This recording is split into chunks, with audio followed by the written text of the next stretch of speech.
comes, why we should follow Quran, and how we know that the sources of Islam is true. We all know that there is something, we know it, like a lot of people, or like years ago, the Christians or the popes, they changed the Bible. So question, like maybe some people will ask, why that's also like could be in Quran, right?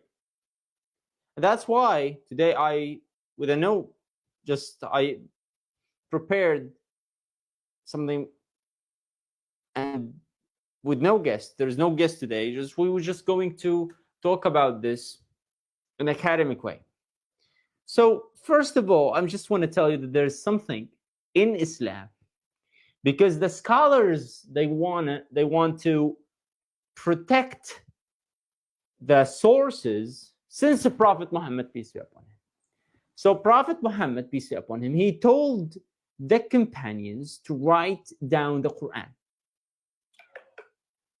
After this, and after Prophet Muhammad, peace upon him, death, the companions, they wrote the Quran. But the problem is, nobody gathered the Quran in one book.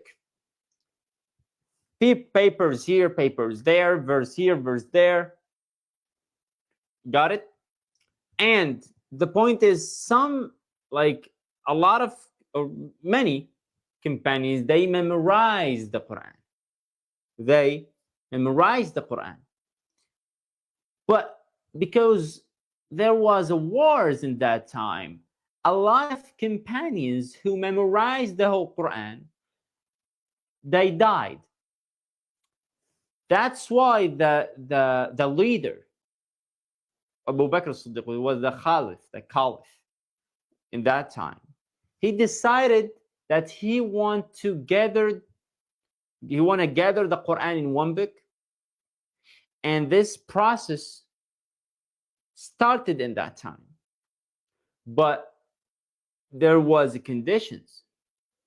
First of all, in Islam, because before getting continue that, in Islam, ladies and gentlemen, the Arabs, there is no, let me say, like mathematics processing just to gather and confirm the theories. In Islam, the point is, I will do my best and all my power to make sure that what you said is right. That's the mindset. The mindset when I want to hear the hadith or a Prophet Muhammad upon him is sentence, any hadith, any story of Prophet Muhammad upon him, I have to just confirm, check. So in this case, the people there, the scholars, since the Prophet Muhammad, peace be upon him, and after his death, they were traveling hundreds of miles, thousands of miles, just to make sure just to from one sentence, literally one sentence. The companions, they were, if for example, the companions, also the Sahaba, Prophet Muhammad and his companions, they did the same. After his death, they did the same. But the point is, why all that? Because in that time, they knew that the liars existed, and they tried and they did their best. Governments, occupiers, a lot of people, they did their best to change the Quran and to add or delete ayahs, to add and delete verses, to add hadith or add sentences from Prophet Muhammad upon him. They meant to do that, and they tried to do that. But how we will make sure that they didn't success? That's the point. The point is, the mindset of Islam. The mindset of Islam is the scholars, okay, you told me that this hadith from Prophet Muhammad, this sentence, Prophet Muhammad said it. I'm going to ask you, who told you that? 100% you didn't see Prophet Muhammad, peace be upon him, because he died. So who told you that? And who are you? Who are you literally? From which tribe you are? From which family you are? What is your name? What's your father's name? Where do you live? And who told you? Your teacher. Who is your teacher? He told me, okay, my teacher is, let me say, my teacher is Bara. My teacher is Hashim. I'm gonna tell you, where is Hashim right now? Okay, we're talking now, we're in USA. We're in United States of America. You're gonna tell me, my teacher is in Africa. Okay, there was no technology. You know what I will do? I'm gonna go and travel. I'm gonna, like, on the sea, like on the camel. I don't care. I don't care. I'm gonna, like, go alone on my feet, just walking, just to go to Africa.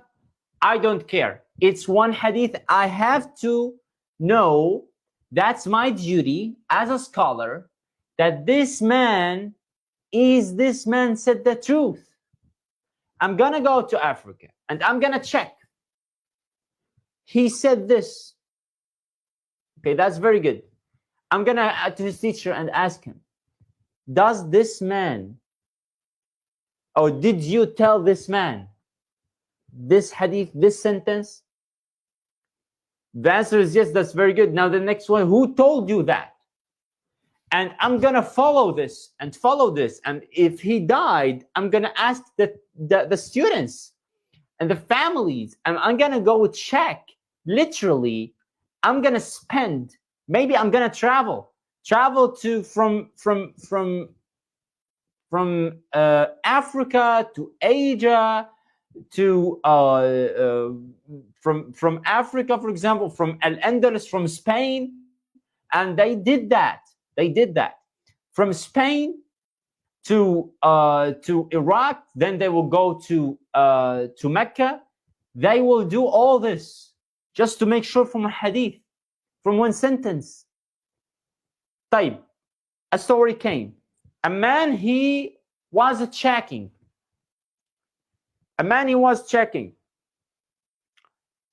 So he was close to this man. He's just looking at him, and he in his pot, he's trying. There is a horse, the horse. He's just out of control. So this man, or this, let me say, like, this scholar, he is trying to bring the horse to him so he can catch him. He's showing his pot, and in the pot there's nothing, but he's lying on this horse to let the horse come to him, and he succeeds. But the point is, when this man was checking, he saw him like this, like doing this. He went to him.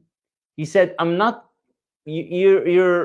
gonna take any hadith from you, any sentence from you. You know, you are a liar on the horse. He said, like, but it's a horse. I'm not lying on Prophet Muhammad. It's just a horse.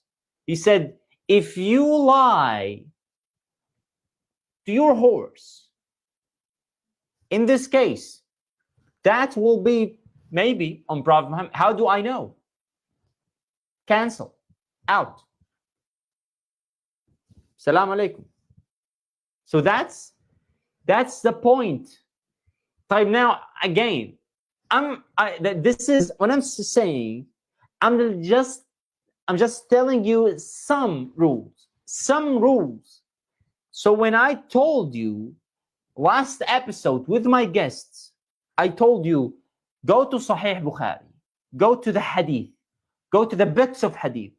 You're gonna tell me, how do I know that that's Prophet Muhammad said that? I'm not gonna tell you just believe in those books. No, I'm telling you this is the way.